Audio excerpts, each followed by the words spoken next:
Thank you. We're going to be solving an important part of Sydney's EV charging puzzle today, and we're going to be doing it in the next 6 minutes, 40 seconds. To begin, do we have anyone here from Albania? Any Albanians? No?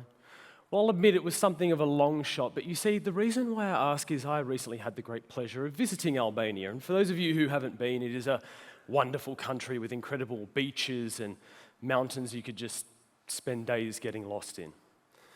And while Albania is known for its beaches and its mountains, one thing that it is not well known for is its futuristic electricity grid. To illustrate my point, I was walking to dinner one evening in a small seaside town when a man came alongside next to me with a cord, walking down the street next to me, and he plugged it into his car. He was charging his EV. Now, as you can imagine, I had a bit of a chuckle. I could hear the collective screams of anguish of my colleagues from half a world away at this man's safety violation. But the irony of the situation, it wasn't lost on me. And you see the same thing happening here in Australia, not just in Sydney, right across the country. And the headlines, they're always the same. Council X slams EV owners. It got me thinking, why is this happening?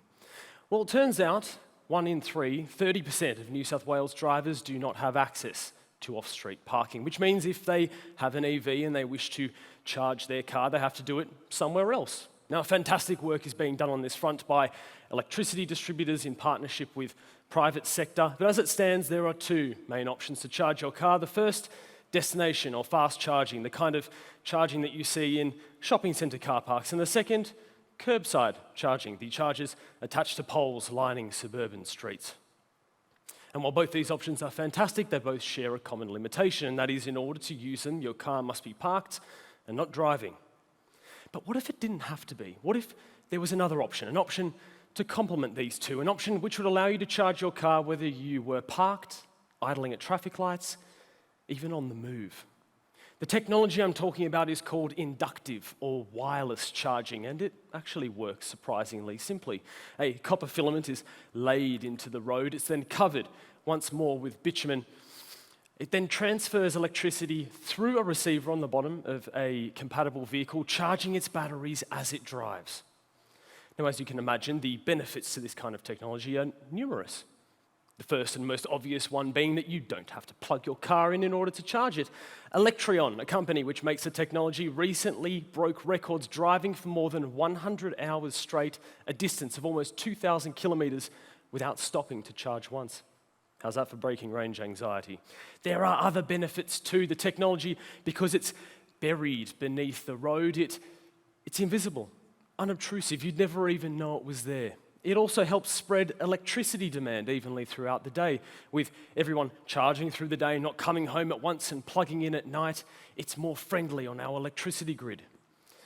Now, governments around the world have seen this technology and seen its potential. Sweden recently unveiled a 1.6 kilometre stretch of wireless charging highway near the airport in Gotland to charge the city's EV buses, and Detroit recently installed America's very first wireless charging road with plans to expand to a nearby freeway.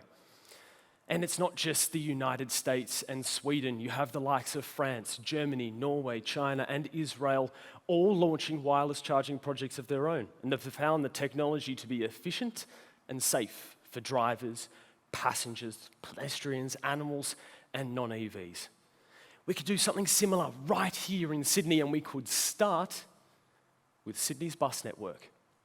Now, the New South Wales government has committed to transitioning Sydney's bus fleet to zero-emissions buses by 2035. That's 8,000 diesel and gas-operated vehicles right across the state, with many of them here in Greater Sydney. And while EV buses are fantastic, well, they have big batteries. And those big batteries, they take a very long time to charge.